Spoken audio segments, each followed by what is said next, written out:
Nalgonda parliament స్థాయి సమావేశం బుధవారం నల్గొండ కేంద్రంలోని టీడీపీ కార్యాలయంలో నిర్వహించారు. ఈ సమావేశానికి సూర్యాపేట నియోజకవర్గ సందర్భంగా వారు మాట్లాడుతూ రాబోయే స్థానిక సంస్థల ఎన్నికలకు సమాయత్తం చేయడం కోసం నల్గొండ పార్లమెంట్ అధ్యక్షునిగా సమర్థవంతమైన కార్యకర్తలతో సత్సంబంధాలు కలిగి పార్టీని ముందుకు నడిపించే నాయకుడిని పార్టీ జాతీయ అధ్యక్షుడు నారా చంద్రబాబు నాయుడు ఎవరిని నియమించినా వారి నిర్ణయానికి కట్టుబడి పనిచేస్తామని తెలిపారు. త్వరలో జరగబోయే స్థానిక సంస్థల ఎన్నికలకు అందరూ సమాప్తం కావాలని కార్యకర్తలకు సూచించారు.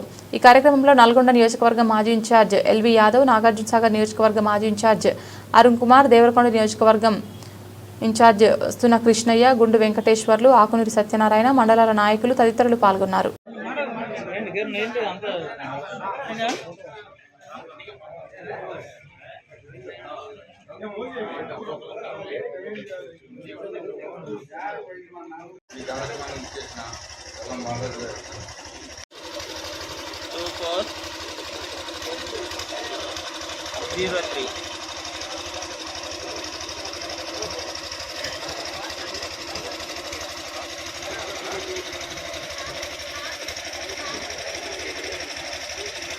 మన పెద్దలకి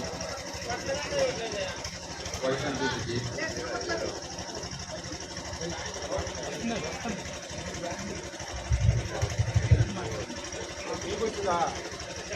అందరికీ నా ప్రత్యేక ధన్యవాదాలు. అదేవిధంగా ఈ కార్యక్రమం గురించి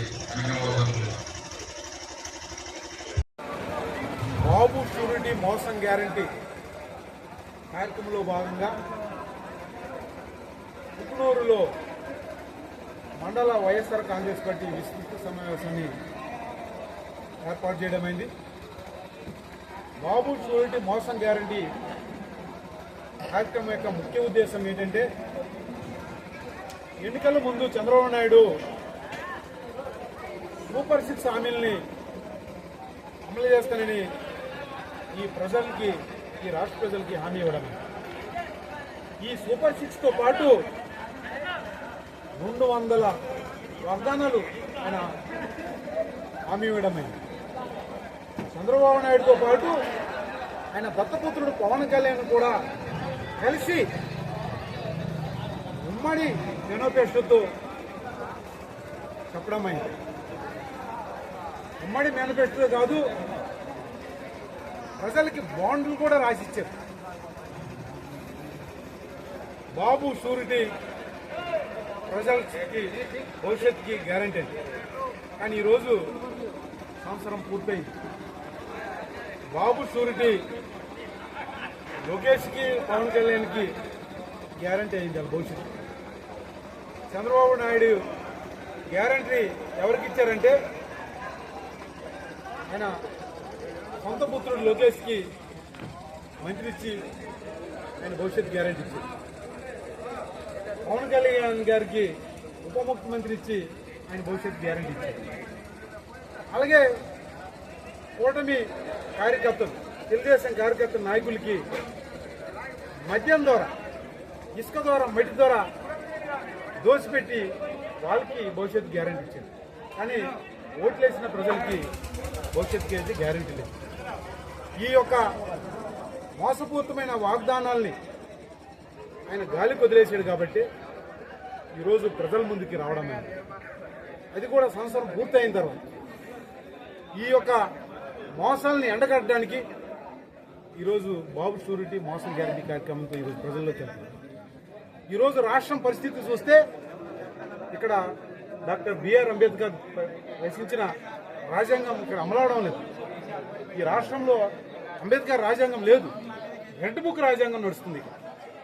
ఆ రెడ్ బుక్ రాజ్యాంగంలో ఈరోజు వైసీపీ కార్యకర్తలని, నాయకుల్ని ఈరోజు ఏ విధంగా అక్రమంగా అరెస్ట్ చేస్తున్నారు, ఏ విధంగా అక్రమ కేసులు బాణేస్తున్నారు. ప్రజల తరఫున ప్రజలు గొంతుకై మాట్లాడితే మరి కేసులు కడుతున్నారంటే ఇంతటి నిరంకుశమైన ప్రభుత్వం ఎక్కడైనా ఉందని నేను అడుగుతున్నాను. ఈ దేశంలో ఏ రాష్ట్రంలో కూడా మరి లేనటువంటి పరిపాలన ఈరోజు ఈ రాష్ట్రంలో కొనసాగుతుంది.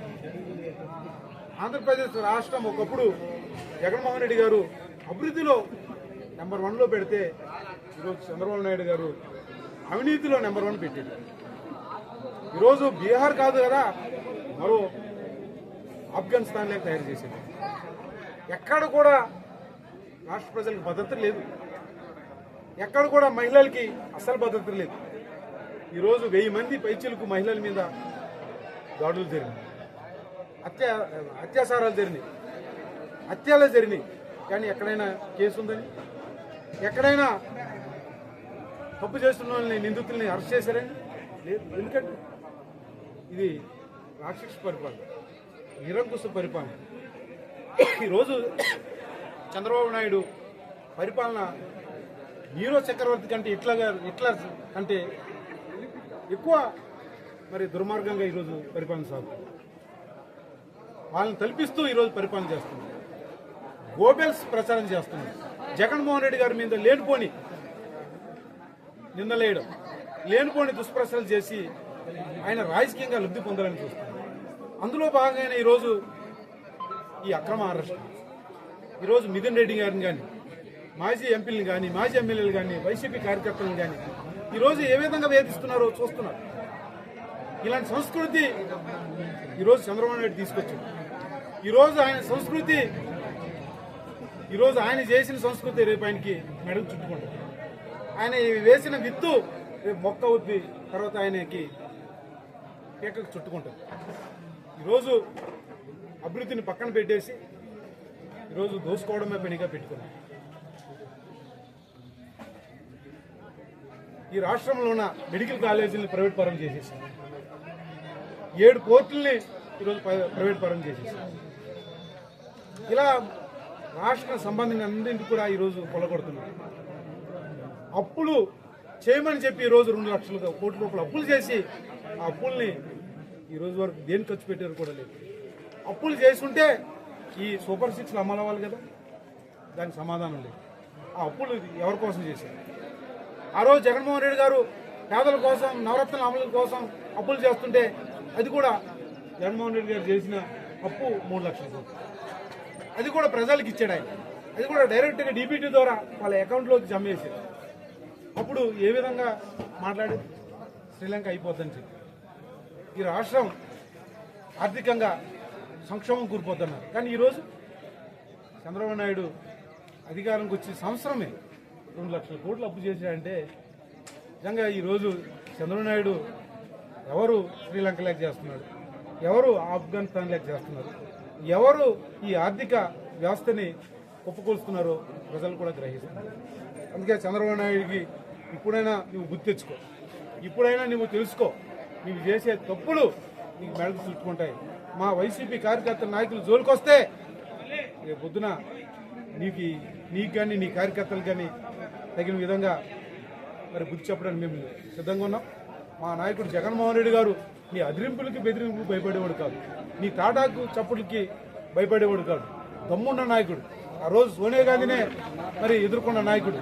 నువ్వు ఎన్ని కేసులు పెట్టినా, ఎన్ని అక్రమ కేసులు పెట్టినా మరి లెక్క చేయకుండా ఈరోజు ప్రజల పక్షం నిలబడుతూ, ప్రజల కోసం అడుగుతూ ఈ వైసీపీ పార్టీ మళ్ళీ జగన్మోహన్ రెడ్డి గారు మరి ముఖ్యమంత్రి చేసినంత వరకు కూడా వైసీపీ నాయకులు, కార్యకర్తలు మరి యుద్ధంలో సైనికులు ఎలాగైతే దూసుకెళ్తారో అలాగా దూసుకెళ్తారని మరి తెలియజేస్తూ సెలవు తీసుకుంటారు.